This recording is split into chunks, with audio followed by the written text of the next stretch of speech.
Hello, friends. I am back from the dead. Not really, although that would make a much more interesting story. I know I have not updated since August. How many months has that been? August, September, October, November, December. 5 fucking months that I have not posted a video.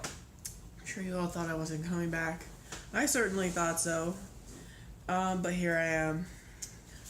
Maybe you'll be disappointed, maybe you'll be excited, maybe you won't feel any type of way at all. I would respect all choices. So, the reason I haven't posted, shut up, I'm trying to make a video, dog. The reason I haven't posted in such a long time, mainly bipolar disorder. Thanks, friend. I was depressed, and then I was manic, and then I was depressed again. Basically what you would expect from bipolar disorder. And I just thought, like, I was also very unhappy with the quality of my videos, but I've discovered that I really don't give a shit, because I don't do this for the aesthetic. I do this so that I can talk about books and complain. So that's what I'm here for. So I've decided that I'm going to give you a little update of my reading since I've been gone.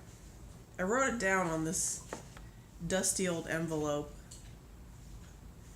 So that's the typical fashion in which I do things, old and dusty. Let's see what I've read. I read The Queen of the Night by Alexander Chee.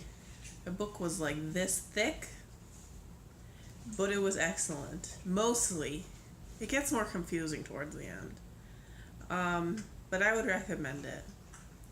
I also read Meg by Steve Allen. What a fucking disaster of a book. Horrible. I hated it so much.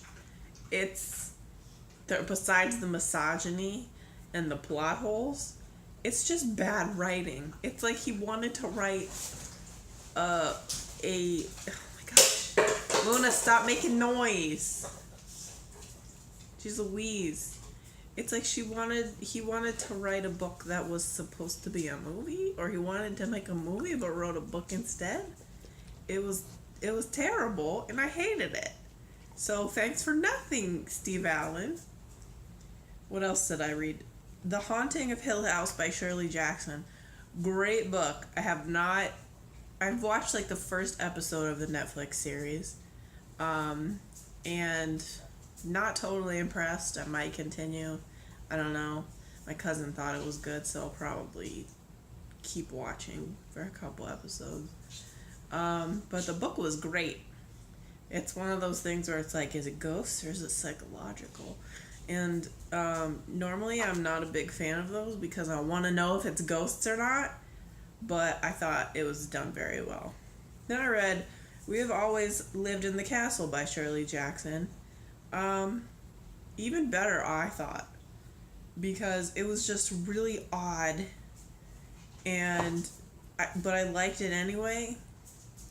It's like so, I don't know how to describe it, but I liked it a lot. And, Shirley Jackson, she left us too soon. A good reason why you shouldn't smoke. Don't smoke. I read To All the Boys I've Loved Before by Jenny Han. I liked it a lot. It was in my feelings the whole time. I had checked out the second book from the library, but had to return it because I'm so bad at reading library books on time. But I still haven't watched the Netflix movie, although I fully intend to. Maybe I'll do one of those things where I'm like the book versus the movie. I don't know if anybody's interested in that. But it was good.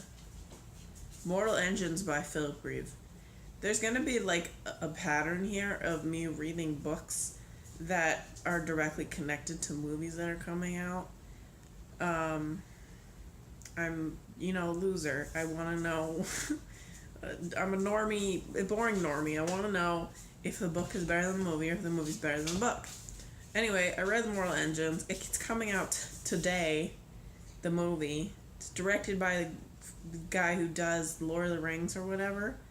The book was fine. It's a very interesting premise. Stop me. Stop. It's a very interesting premise, but it could have been better. I mean, it got better as it went on. The beginning was really boring. So I'm interested to see how that goes. Crazy Rich Asians by Kevin Kwan. Horrible. Hated the book. Movie so much better. The book was just like a list of designer clothes, and it just talked about money excessively. I was like, I'm lower middle class. I don't want to hear all this shit that I can't afford. It's bad, and it made me feel bad for people who enjoyed it and were like, wow, I really want all this stuff. I'm just like, live a better life.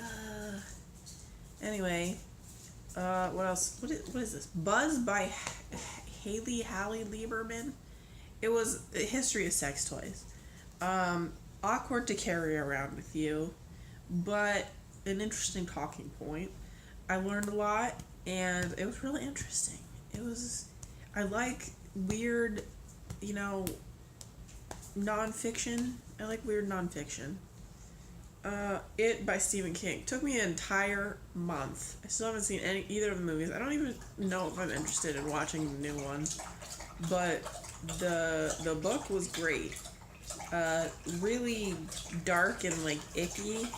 Gave me icky feelings a lot of the time, but that's an attractive kind of feeling.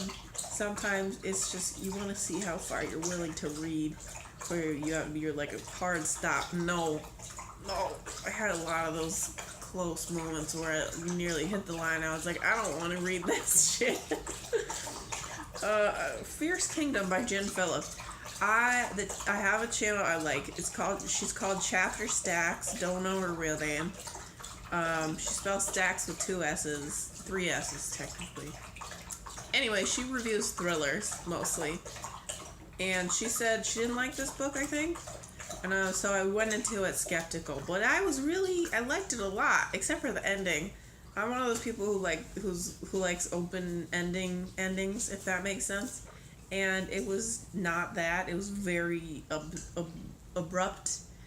Could have been better, to be honest, but it was good. It was like moment by moment, kind of like surviving a bad situation, and I appreciated it.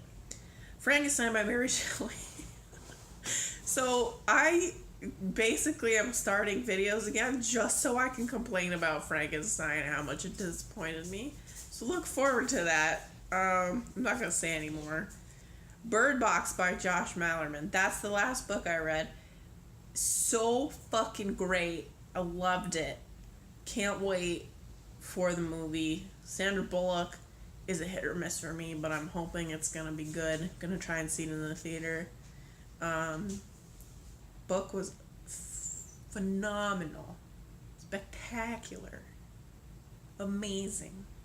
You should read it. Right now I'm reading The Girl with the Dragon Tattoo by Stig, something Swedish. And I'm really cringing as I read it. I'm still in the beginning. I know there's a massively uncomfortable rape scene that I don't want to read. So every time I flip a page, I'm like, oh no, it's gonna be rapey. So I'm trying to get past that, get to the part where it's actually an interesting mystery. I'll give you updates, I suppose. But this has been my official update video since I disappeared. I don't have much more to say other than, hi, I'm back for now until I get depressed enough again to disappear again. Everyone loves an inconsistent YouTuber. But it was nice to, talk again and make another video. Hopefully I'll have another different filming location next time because I can't have this dog in my fucking face all the time. She's annoying. But my room was too dirty to film in, and I'm not gonna clean it just so I can film a video. This is my lovely purple armchair that I like to sit in, but my dog, the other dog, Duck, likes to take over, so I don't often sit in it anyway. I got this for $10 at a thrift store. I'm sorry, I'm rambling. Okay, I'm gonna leave now. Bye bye.